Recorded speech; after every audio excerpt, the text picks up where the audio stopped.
রমজানুল মোবারক। কিন্তু রমজান মাসে সারাদিন রোজা রেখে ইফতারে কি খাচ্ছি সেটা কি একবার ভেবে দেখেছি? বাজারের ভাজা পোড়া, তেলে ভাজা, বাসি খাবার, কেমিক্যাল মেশানো রঙিন পানীয়, এগুলো আমরা প্রতিদিন ইফতারে খাচ্ছি। অথচ সারাদিন রোজার পর শরীর তখন সবচেয়ে দুর্বল থাকে। সে সময় এই খাবারগুলো শরীরকে সুস্থ করার বদলে আরও ক্লান্ত ও দুর্বল করে ফেলে। শরীর শক্তি পাওয়ার আগেই সেই শক্তি হারিয়ে ফেলছে। তাহলে কি করবেন?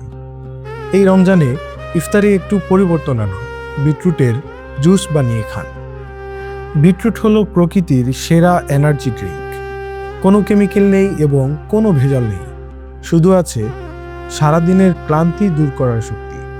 বিটরুট আপনাকে তাৎক্ষণিক এনার্জি দেয়, রক্ত সঞ্চালন বাড়ায়, ক্লান্তি কমায়, শরীরে পানির ভারসাম্য ফেরায়, হজম শক্তি ঠিক রাখে এবং রোগ প্রতিরোধ ক্ষমতা বাড়ায়।